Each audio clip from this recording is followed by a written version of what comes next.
Audio Jungle. Audio Jungle.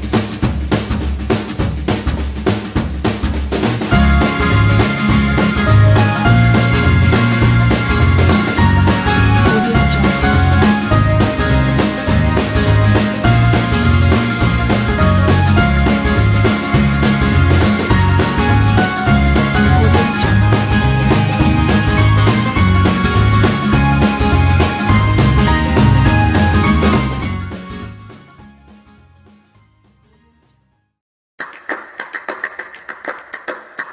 Selamat siang Indonesia, berjumpa lagi dengan saya Sarah dalam program acara Kreasi Indonesia. Nah, kali ini Kreasi Indonesia akan menampilkan dua buah sajian yang unik dan menarik. Kreasi yang pertama datangnya dari bidang perikanan, Bapak Suhata. Beliau adalah pengusaha sekaligus pengelola ikan hias yang penjualannya sudah mencapai mancanegara. Yuk kita intip liputannya. Sekarang kita udah ada di Desa Cibentuk. Nah, sekarang kita akan melihat proses budidaya dari ikan hias itu sendiri. Penasaran kan? Yuk ikutin kita. Suhata, pria berusia 74 tahun ini tetap giat menjalani bisnis budidaya ikan hias. Siapa sangka, mantan penjual soto mampu beralih haluan menjadi pengusaha ikan hias. Bapak, ini usahanya mulai dari kapan ya, Pak? Dari tahun 69. Dari tahun 69, berarti udah cukup lama ya, Pak? Cukup lama, alhamdulillah. Boleh diceritakan dulu, Pak, prosesnya seperti apa gitu? Oh, kalau soal ikan sih prosesnya kalau kita angkat dari empang, ya misalkan diendap dulu di bak selama 2-3 hari lamanya, baru dikirim ke eksportir ke Jakarta. Di Jakarta baru disebarluaskan ke Singapura atau nanti langsung ke Amerika.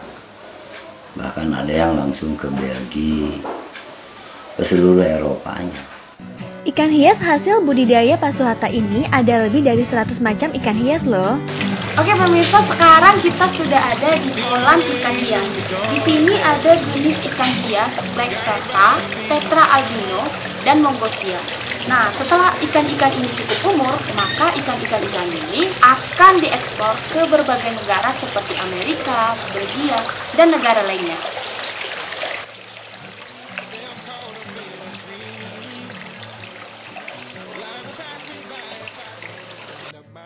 Teknik budidaya ikan hias ini melewati beberapa tahap. Yang pertama adalah pemijahan. Pada proses ini, petani harus memilih induk dengan kualitas yang baik. Kemudian, induk tersebut dikawinkan sehingga menghasilkan telur. Telur-telur ikan hias ini dirawat hingga ukurannya cukup untuk dipanen. Setelah 2 bulan perawatan, barulah kita masuk dalam tahap pemanenan. Di sini, petani harus memilih ikan-ikan yang berkualitas baik. Oh iya, para petani itu sebaiknya melakukan pemanenan di cuaca yang tidak panas dan dengan cara pengambilan yang baik ya, supaya tidak mengurangi keindahan dan kualitas dari ikan tersebut.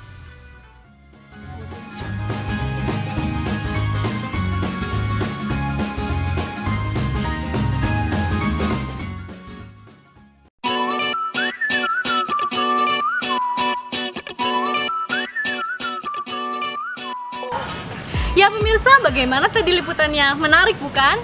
Nah, kreasi selanjutnya datang dari bidang kerajinan, Bapak Harta Al-Karim. Beliau adalah seorang pengrajin miniatur pesawat terbang yang kreasinya sangat diminati oleh dunia internasional. Seperti apa ya miniatur pesawat terbangnya? Ini dia liputannya. Ini dia replika pesawat hasil karya Harto Al-Karim.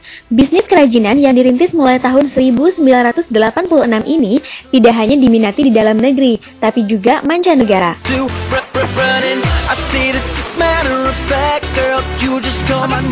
Sekarang saya berada di daerah Cikarawang, Bogor, Jawa Barat.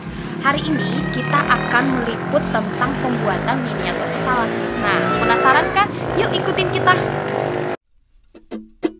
Meski sempat mengalami masa krisis dan kendala bahan baku, bisnis ini mampu bangkit kembali bahkan bertahan hingga kini. Bahan baku yang kita gunakan pada saat itu 70% impor. Kalau sekarang bahan baku 10% impor, 90%-nya lokal. Gitu. Tahapan pembuatan replika pesawat ini cukup mudah, tapi tetap butuh ketekunan dan ketelitian. Pertama, buat terlebih dahulu model pesawat.